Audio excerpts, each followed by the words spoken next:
इतने साल हो गए हैं हमें जर्मनी में बर्लिन में रहते हुए, पर आज तक हमें ऐसा कोई इंसान नहीं मिला जिसने हमें बताया हो कि वो बर्लिन में ही पैदा हुआ है और अभी बर्लिन में ही रह रहा है।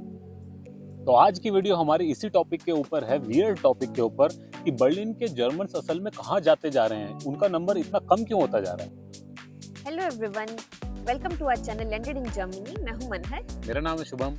और अगर आप हमारे चैनल पे पहली बार आए हैं तो हमारे चैनल लैंडेड इन जर्मनी को ज़रूर सब्सक्राइब कीजिएगा, क्योंकि हम बहुत सारे इंटरेस्टिंग कंटेंट बनाते हैं, इंफॉर्मेशनल कंटेंट बनाते हैं जर्मनी के बारे में भी और यूरोप के बारे में भी। तो सबसे पहले तो अपने ऑफिसेस की बात कर लेते हैं। मैं एक मिडिल साइज्ड कंपनी में काम करती हूँ जहाँ पे कुछ 200 से 250 एम्प्लॉयज़ हैं। और मैं अगर आपको अपने ऑफिस के बारे में बताऊँ तो मुझे ऐसा लगता है कि जो 70% एम्प्लॉयज़ हैं ना, वो नॉन जर्मन है ना, और कुछ 30% ही होंगे जो जर्मन है। तो जो ये 70% है, या तो वो आ रखे हैं ईयू की और कंट्रीज से, जैसे कि इटली हो गया, फ्रांस हो गया, कोपेनहेगन डेनमार्क हो गया, है ना, ऑस्ट्रिया हो गया, और या तो फिर एशियन कंट्रीज से, जैसे कि हो गया वियतनाम, या हो गया इंडिया, हो गया पाकिस्तान, हो गया, और या कनाडा या अमेरिका से भी आ रखे हैं लोग मेरी कंपनी में जो काम करते हैं। और ये जो 30% जर्मन्स है ना, उनमें से वो जर्मन्स तो कोई भी नहीं है जो बर्लिन में ही पैदा हुए हैं और बर्लिन में ही उन्होंने एजुकेशन ली हो या बर्लिन में ही अभी रह रहे हो। ऐसा देखना बहुत रेयर है। और जो वही है, जो ये जर्मन्स है 30%, वो भी जर्मनी की और सिटीज से मूव हुए हैं बर्लिन में जॉब करने के लिए, है ना। तो ये आपको मेरे ऑफिस, तो मैं एक छोटा एग्जांपल दे रही हूँ, और भी कहीं पे आप जाते हो ना, आपको दिखते हैं कि हाँ, लोग ऐसे दिखते हैं कि जो जर्मन है, बट जब आप उनसे बात करते हो ना, उनकी नेशनलिटी कोई और ही होती है। तो शुभम से भी बात कर लेते हैं। शुभम, आप भी बताइए कि आपके ऑफिस में कैसे है, आपके ऑफिस में कलीग से, आप जितने भी कलीग से टच में आए हो, कितने जर्मन्स हैं, आपको क्या लगता है, और कितने नहीं है? मेरे ऑफिस में भी ऑलमोस्ट 200 के आसपास जो हैं वो जर्मनी ऑफिस में बंदे हैं।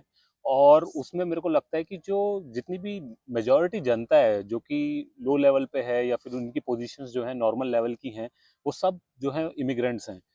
यूरोप की दूसरी कंट्रीज से आ रखे हैं, बहुत सारे टर्की से भी हैं, है ना, पैलेस्टीन सीरिया से भी लोग हैं, और इंडिया बांग्लादेश पाकिस्तान से भी लोग हैं, श्रीलंका से भी हैं। तो ऐसे ऐसे करके बहुत सारे हैं मिक्स एकदम। पर लेकिन जो हाई पोजीशंस हैं उन्हीं पे आपको मेरी मेरी कंपनी में दिखेंगे कि भाई दो तीन लोग हैं जो कि अच्छे अच्छे पोजीशन पे बैठे हैं जर्मन्स।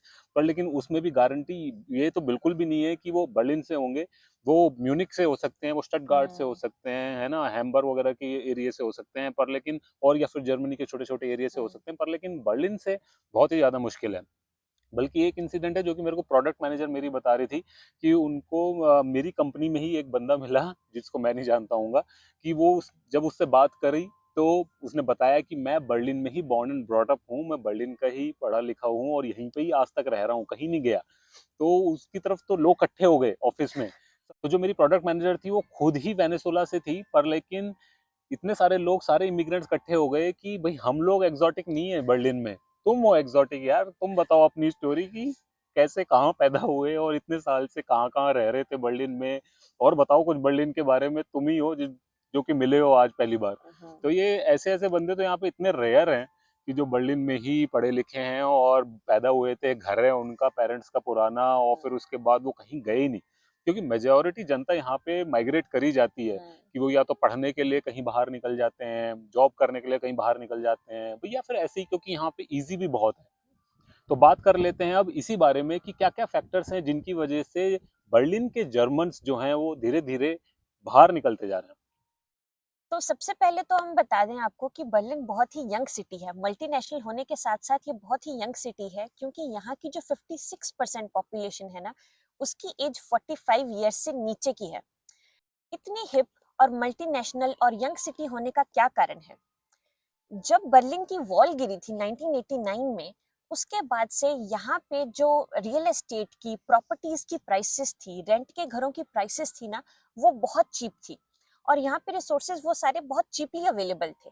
तो क्या हुआ, स्टार्टअप्स को ये फील हुआ कि बर्लिन जो है ना, एक ऐसी सिटी है जिसका फायदा उठाया जा सकता है बिजनेसेस स्टार्ट करने के लिए। तो उस टाइम से ये स्टार्टअप्स का जो बूम स्टार्ट हो गया यहाँ पे, जो अभी तक भी चल रहा है ना। और हम देख रहे हैं कि एटलीस्ट 2022 में ही 501 स्टार्टअप्स यहाँ पे स्टार्ट हुई हैं। तो वो जो उस टाइम पे जो ये कल्चर या जो ट्रेंड स्टार्ट हुआ था ना, वो अभी भी चल रहा है ना। और इतनी सारी स्टार्टअप्स शुरू होने की वजह से, गवर्नमेंट के द्वारा इतनी सारी इन्वेस्टमेंट होने की वजह से कि हाँ, यहाँ पे और बढ़ावा होना चाहिए बिजनेस को, और रिसोर्सेज चीप होने की वजह से बहुत सारे स्टार्टअप्स और बिजनेसेस यहाँ पे खुलते गए, और बाहर से लोग आने लग गए यहाँ पे बर्लिन की जॉब्स के लिए या बर्लिन में रहने के लिए। और उनको उस टाइम पे रेंट भी चीपली अवेलेबल था, है ना। तो इस वजह से ये पूरा ट्रेंड स्टार्ट हुआ कि बर्लिन इतनी मल्टीनेशनल सिटी बनती गई, और यंग लोग जो हैं वो जॉब्स की तलाश में यहाँ पे आने लग गए। तो इसी स्टार्टअप कल्चर की वजह से जो बर्लिन एज अ सिटी जो है बहुत ही ज़्यादा मल्टीनेशनल होती गई। एक यूरोपियन ऑनलाइन सर्वे में ऐसा पता लगा है कि जो फ्यूचर के वुड बी एंटरप्रेन्योर्स हैं, उसमें से 37% ने कहा है कि वो बर्लिन में अपना बिजनेस सेटअप करना चाहेंगे। और 2022 में ही यहाँ पे कुछ 77,800 लोगों का इमिग्रेशन हुआ है उन बिजनेस अपॉर्चुनिटीज की वजह से, जॉब्स की वजह से। और बहुत ही ज़्यादा डाइवर्स होता गया कल्चर यहाँ पे। फूड सीन भी यहाँ पे इतना बढ़िया है कि यहाँ पे सारी डाइवर्सिटी का, सारी नेशनैलिटी का जो है यहाँ पे फूड बहुत आराम से मिल जाएगा। नेपाली, श्रीलंकन, पाकिस्तानी, इंडियन, ऐसे अपने कुजीन भी बहुत ही बढ़िया मिल जाएंगे यहाँ पे, कोई कमी नहीं होगी। और ये जो डाइवर्स कल्चर जो यहाँ पे होता चला गया, उसकी डेंसिटी यहाँ पे इतनी बढ़ती चली गई कि सेंटर के अराउंड जो है प्रॉपर्टीज महंगी होती चली गई। जो यहाँ पे ओल्ड जर्मन्स रह रहे थे, वो जो है धीरे धीरे रिमोट एरियाज में जाने लगे बर्लिन के, क्योंकि उनको पीस चाहिए था, पीसफुल लाइफ चाहिए थी। और जैसे जर्मन्स की जो मेजर पॉपुलेशन वो ओल्ड भी है, यंग जनरेशन उनकी है भी नहीं इतनी, तो वो बाहर की तरफ निकलते चले गए बर्लिन से, जिससे कि वो पीसफुल लाइफ बिता सकें। और अपनी जो शहर की सेंटर की जो प्रॉपर्टीज थी, उनको वो रेंट्स पे चढ़ाते गए। अभी भी ऐसे बहुत हैं यहाँ पे जर्मन जो कि या तो बर्लिन के रिमोट्स में रह रहे हैं या बर्लिन से बिल्कुल बाहर ही चले गए हैं, अब दूसरे सिटीज में मूव हो गए हैं। जैसे वो प्रेफर करते हैं हैम्बर्ग, स्टटगार्ट या फिर म्यूनिक में जाके रहना, क्योंकि वहाँ पे कोर जर्मन्स अभी भी हैं बहुत। और वो अपनी कम्युनिटी में ऑब्वियसली बेटर महसूस करते होंगे वहाँ पे, और अपनी प्रॉपर्टीज को यहाँ पे मैनेज कर रहे हैं बस बाहर बैठ के। तो ऐसे ऐसे फैक्टर्स जो कि डाइवर्सिटी की वजह से मेरे को लगता है कि बर्लिन से थोड़ा थोड़ा बाहर निकलते गए जर्मन्स। और अब तो ऐसा ट्रेंड है कि वो बहुत ही ज़्यादा बढ़ गया है ये ट्रेंड, क्योंकि अभी भी अपॉर्चुनिटीज़ यहाँ पे बढ़ती जा रही हैं। जो जर्मन गवर्नमेंट जो है यहाँ पे नए नए लॉज लेके आ रही है, जैसे सिटीजनशिप के अमेंडमेंट लॉज या इमिग्रेशन के जो अमेंडमेंट लेके आ रही है ना, और आसान कर रही है। ब्लू कार्ड वगैरह लेना, पीआर लेना आसान हो रहा है, सिटीजनशिप लेना आसान हो रहा है, फैमिली रियूनियन के जितने बेनिफिट्स आ रहे हैं अब, तो ये सारी चीज़ें जो हैं बढ़ावा ही दे रही हैं बर्लिन में इमिग्रेंट्स को ऑल ओवर द वर्ल्ड से। तो ये नंबर जो है बढ़ता ही जा रहा है लोगों का। और ये ट्रेंड जो है आगे कम होता नहीं दिख रहा है, ये ट्रेंड ऐसा ही दिख रहा है कि ये बढ़ेगा ही बढ़ेगा। जो जर्मन जितने बच्चे भी हैं, वो भी या तो बर्लिन के रिमोट्स पे पुश हो रहे हैं, या फिर वो बर्लिन के रिमोट से फिर दूसरे सिटीज़ में ही पुश होते जा रहे हैं। और यहाँ पे इमिग्रेशन इतनी ज़्यादा बढ़ जाने की वजह से थोड़े से नेगेटिव इम्पैक्ट्स भी हुए हैं बर्लिन पे। यहाँ का इंफ्रास्ट्रक्चर जो है वो पुअर हो रहा है as compared to other cities या अदर स्टेट्स इन जर्मनी, है ना। और यहाँ के जो अनएम्प्लॉयमेंट है, यहाँ पे गरीबी है, पॉवर्टी है, वो भी बहुत बढ़ रही है। आप अगर यहाँ पे आओगे तो आपको दिखेगा कि कई एरियाज में तो साफ साफ दिखता है कि ये जो एरिया है वो पॉवर्टी वाला है, या वहाँ पे बहुत होमलेस लोग रह रहे हैं, है ना। और यहाँ पे जर्मन्स ऐसा मानते हैं कि यहाँ का जो एजुकेशन सिस्टम है ना, वो भी फेल कर रहा है एज कम्पेयर टू बाकी सिटीज इन जर्मनी, है ना। तो इन सारे रीजंस की वजह से भी जर्मन्स का जो झुकाव है, जो यहाँ पे रहने वाले जो बेसिकली पहले के जर्मन्स थे, उनका झुकाव है कि यहाँ से किसी बेटर सिटी में मूव किया जाए, या कहीं ऐसे एरियाज में मूव किया जाए रिटायर होके, जो उनके लिए ज़्यादा पीसफुल है। तो यहाँ पे यूरोप के अंदर ही इतनी बहुत सारी सिटीज़ हैं, जैसे कि साउथ ऑफ फ्रांस हो गया, जैसे कि हालस्टाट जैसी जगह होगी, जहाँ पे जर्मन सोचते हैं कि वो रिटायर हो, और अगर उनके पास अच्छा खासा पैसा है रिटायर होने के बाद, तब तो वो ऐसी ही सिटीज में, ऐसी ही पीसफुल जगहों पे जाके रहना पसंद करते हैं। हम अपना एक्सपीरियंस भी बता देते हैं कि हमने ये कैसे फील किया कि जर्मन्स जो हैं वो सेंटर से क्यों निकल रहे हैं, सेंटर के आसपास हमें इतने बुड्ढे जर्मन्स क्यों नहीं दिखते। तो जब हम यहाँ पे घर ढूंढ रहे थे ना, तो हमें बहुत सारे रिमोट एरियाज के घरों की व्यूइंग्स मिल रही थी।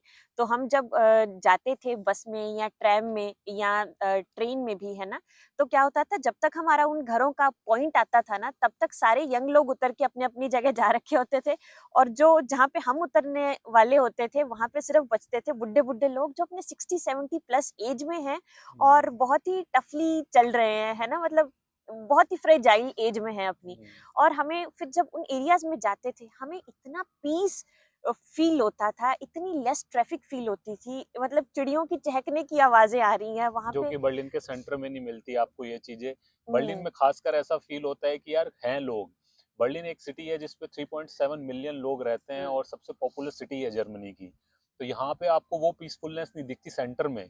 हमारे लिए वो है क्योंकि हुँ, हम तो इंडिया से हैं, तो हमें तो पता है कि भाई इससे कितनी बुरी हालत भी पॉसिबल है। हुँ, हुँ, यहाँ पे हमारे लिए तो बहुत ही ज्यादा पीसफुल लगता है, पर लेकिन आप और जर्मन सिटीज में अगर जाओ तो आपको लगेगा कि इतनी अच्छी अच्छी जगह है जहाँ पे लोग ही नहीं दिख रहे हैं, जो बिल्कुल ही नहीं दिख रहे हैं। पर बर्लिन में तो ऐसा कुछ जो है वो बर्लिन के रिमोट एरिया में दिखता है, हुँ, सेंटर में हुँ, नहीं। तो जब भी हम गए बर्लिन के रिमोट एरियाज में घर की व्यूइंग्स करने, तो हमें लगा कि यार ये बिल्कुल ऐसी फीलिंग है जो कि और सिटीज में आती है जर्मनी के। हुँ, बिल्कुल पीसफुल, साफ रोड, एकदम छोटे छोटे घर से, एक एक फ्लोर, दो दो फ्लोर के।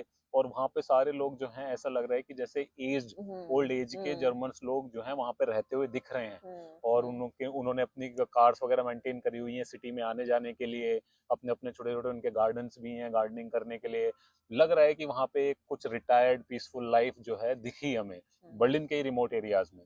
तो हम वही। तो वहाँ पे नहीं रह पाए। हुँ। हम तो नहीं रह पाए वहाँ पे, हम अभी तो तो हम देख के बर्लिन के। डर गए थे हम कि तो सही में नहीं रह पाएँगे, इतनी शांति और इतने बुड्ढे लोगों के बीच यहाँ पे कोई हमें यंग दिखेगा ही नहीं तो हम क्या क्या करेंगे? करेंगे। है ना? हाँ। और वहाँ पे फ़ील हो रहा था शुभम कि हम्म, उन लोगों ने अपनी कम्युनिटी सी बना रखी हाँ है, बिल्कुल। छोटे-छोटे एरियाज़ को उन्होंने सिर्फ़ ऐसे कि रिटायर्ड लोगों के लिए ही वहाँ पे बना रखा है। हम्म, और मुझे लगता है उनको भी दिक्कत होगी अगर हम जैसे लोग वहाँ पे शिफ्ट होने लग जाएँ, तो उनको हम्म। लगेगा कि उनका पीस जो थोड़ा-सा वो डिस्टर्ब हो रहा है तो वो ना? तो हो गई, हुँ, उसी के लिए तो वो सेंटर से बाहर निकले थे जी। कि भाई अब सेंटर को जो है उसको यंग सिटी की तरह ही छोड़ दो, यंग हुँ, लोगों के लिए ही छोड़ दो, इमिग्रेंट्स के लिए ही छोड़ दो। तो वो धीरे धीरे इन्हीं चीजों से तो बचते बचते बाहर निकल गए। और फिर बर्लिन से भी बाहर निकल गए, है ना। तो ऑब्वियसली अगर इमिग्रेंट्स या फिर यंगस्टर्स जो हैं बर्लिन के रिमोट एरियाज में जाने लगेंगे, जो कि आजकल वैसे जा भी रहे हैं देखा जाए तो, क्योंकि बर्लिन के सेंटर में रेंट्स इतने महंगे हैं इस समय, हुँ, बहुत ही महंगे हैं। अगर बर्लिन में सबसे महंगा कुछ है तो वो है अपार्टमेंट के रेंट्स। बाकी फूड वगैरह जो है, यूटिलिटीज, हुँ, डेली लाइफ फिर भी अभी चीपर साइड पे ही है पूरे जर्मनी के अगर जी। रिलेटिवली देखा जाए तो। पर यहाँ पे रेंट्स जो हैं लास्ट ईयर कुछ एक डेढ़ साल में बहुत ही ज़्यादा बढ़ गए हैं, बिकॉज ऑफ आफ्टर कोरोना की बहुत लोग आने लगे दोबारा से। हुँ, और वॉर की वजह से बहुत ही ज़्यादा यहाँ पे रेंट्स बढ़ गए सेंटर में। तो जो है अब लोग जो है पुश हो रहे हैं बाहर की तरफ, जिनको थोड़ा सा भी बड़ा घर चाहिए अपनी फैमिली प्लानिंग के लिए, या फिर अब और जैसे बहुत लोग आ रहे हैं तो सेंटर में तो घर बच ही नहीं रहे हैं। मिलेंगे ही बहुत ही नहीं। बड़ी प्रॉब्लम हुँ, है हुँ। बर्लिन में, एक हाउसिंग तो बहुत ही बड़ी प्रॉब्लम है। और यंग जर्मन्स की बात करें तो उनमें भी ये ट्रेंड है कि जहाँ पे वो बड़े हुए हैं, पैदा हुए हैं, वहीं पे क्यों रहे, है ना? वो अपने 18 की एज के बाद अपनी स्टडीज़ पूरी करने के बाद वो घरों से निकल जाते हैं और डिफरेंट डिफरेंट सिटीज़ को, डिफरेंट कंट्रीज़ को एक्सप्लोर करना चाहते हैं। तो हमारे जैसे नहीं होता, जैसे कि हम इंडिया में हैं तो हम सोचते रहते हैं कि कब घर के पास जाके हम जॉब करना है, काश हमें घर के पास की जॉब मिल जाए। उनमें ऐसा नहीं है, वो जितना ज़्यादा से ज़्यादा एक्सप्लोर कर सकें उतना करना चाहते हैं।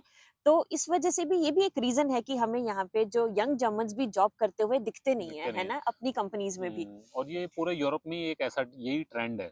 ऐसा नहीं है कि सिर्फ यंग जर्मन्स हुँ, जो हैं वो कहीं और जाना चाहते हैं, पर लेकिन यंग इटालियंस, यंग स्पेनिश बंदे, यंग फ्रेंच बंदे या हुँ, ब्रिटिश बंदे भी जो हैं वो निकल के एक्सप्लोर करने में ज़्यादा दूसरी विश्वास कंट्रीज़ में रखते ही। हैं हुँ, कि कहीं और जाके देखते हैं कि क्या। और यहाँ पे यूरोप में लोगों को जो है वो encourage भी किया जाता है कि आप जो हो जाओ, थोड़ा एक्सप्लोर करो, नई लैंग्वेज सीखो या हुँ, फिर नई जगह जाके रहो, नया कल्चर देखो।